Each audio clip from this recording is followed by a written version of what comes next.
നമസ്കാരം. Raf talk ഫുട്ബോളിലേക്ക് അവർക്കും സ്വാഗതം. ബാഴ്സലോണയുടെ സൂപ്പർ താരം റോബർട്ട് ലെവൻഡോസ്കി ഈ സമ്മറിൽ ക്ലബ്ബ് വിടാനാണ് സാധ്യത. അദ്ദേഹത്തിൻ്റെ കോൺട്രാക്റ്റ് പുതുക്കേണ്ട എന്ന തീരുമാനത്തിലേക്ക് ബാഴ്സ പോകുന്നു എന്ന തരത്തിലാണല്ലോ പ്രധാനപ്പെട്ട മാധ്യമങ്ങളൊക്കെ റിപ്പോർട്ട് ചെയ്തിട്ടുള്ളത്.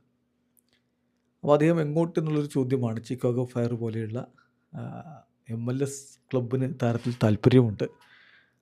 എന്നാൽ അങ്ങനെയൊന്നുമല്ല. യൂറോപ്പിലെ തന്നെ വമ്പൻ ക്ലബ്ബുകൾ ഇപ്പോഴും ലെവൻഡോസ്കിക്ക് പിന്നാലെയുണ്ട് എന്ന റിപ്പോർട്ടാണ് മുണ്ടോ ഡിപ്പോർട്ടീവോ പുറത്തുവിടുന്നത്. അത് വമ്പൻ ക്ലബ്ബുകൾ Juventus, AC Milan, Liverpool, Chelsea, Atletico Madrid, ഈ ക്ലബ്ബുകൾ താരത്തിനായിട്ട് രംഗത്തുണ്ട്. അവർക്ക് താല്പര്യമുണ്ട്. കൂടാതെ യൂറോപ്പിൽ നിന്ന് തന്നെ ടോപ്പ് 5 ലീഗിന് പുറത്ത് ടർക്കിഷ് ലീഗിൽ നിന്ന് ഫെണർബാഷയ്ക്ക് താരത്തെ സ്വന്തമാക്കാൻ താല്പര്യമുണ്ട്. ഒപ്പം MLS നിന്ന് ചിക്കാഗോ ഫയറും താരത്തിൽ താല്പര്യം പ്രകടിപ്പിക്കുന്നു. അപ്പോൾ ഇതിലെന്ത് സംഭവിക്കുന്നുള്ളത് വരും ദിവസങ്ങളിൽ വ്യക്തമാവും. ലെവൻഡോസ്കി ബാഴ്സ വിടാനുള്ള സാധ്യതയാണ് ഏറെയും. ഇതിൽ ഇൻട്രസ്റ്റിംഗ് ആയിട്ടുള്ളൊരു കാര്യം, അത്ലറ്റിക്കോ മാഡ്രിഡിന് താരത്തിൽ താല്പര്യമുണ്ട് എന്ന് പറയപ്പെടുമ്പോൾ മറ്റൊരു ലൂയിസ് സുവാരസ് ആകുമോ എന്നൊരു ചോദ്യമുണ്ട്.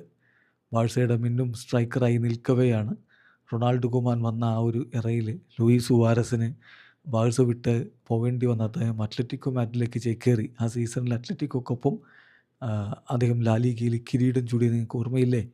അതുപോലെയാകുമോ ലെവൻഡോസ്കിയും എന്നൊരു ചോദ്യമുണ്ട്. ഏതായാലും അത് കാത്തിരുന്ന് കാണേണ്ട കാര്യമാണ്. പിന്നെ മറ്റൊരു പ്രധാനപ്പെട്ട കാര്യം കൂടി, അത്ലറ്റിക്കോ മാഡ്രിഡിലേക്ക് പോവുകയാണെങ്കിൽ സംഭവിക്കാനുണ്ട്. അത്ലറ്റിക്കോയുടെ സ്ട്രൈക്കറായിട്ടുള്ള ഹുലിയൻ അൽവാരസിൽ താല്പര്യമുണ്ട് ബാഴ്സലോണക്ക്.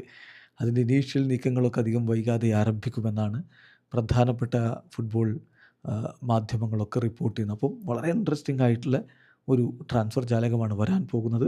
ഈ പ്രായത്തിലും ലെവൻഡോസ്കിക്കായിട്ട് യൂറോപ്പിലെ വമ്പൻ ക്ലബ്ബുകൾ രംഗത്തുണ്ടെങ്കിൽ അതിനർത്ഥം താരം ഇന്നേ വരെ ഉണ്ടാക്കിയിട്ടുള്ള ആ മികവിൽ അത്രയധികം ഇംപ്രസ്ഡ് ആണ് യൂറോപ്യൻ വമ്പന്മാരെന്നും സ്റ്റിൽ അദ്ദേഹത്തിൽ അവർ വിശ്വസിക്കുന്നു എന്നുമാണ്. പക്ഷേ ബാഴ്സ എന്തുകൊണ്ടോ അദ്ദേഹത്തെ നിലനിർത്താനുള്ള സാധ്യതയില്ല, നിലനിർത്തേണ്ടതില്ല എന്ന് തീരുമാനിക്കുന്നു. വീഡിയോ അവസാനിക്കുന്ന ഫുട്ബോൾ ലോകത്തെ കൂടുതൽ വിശേഷങ്ങളുമായി റാഫ് ടോക്സ് എത്താം.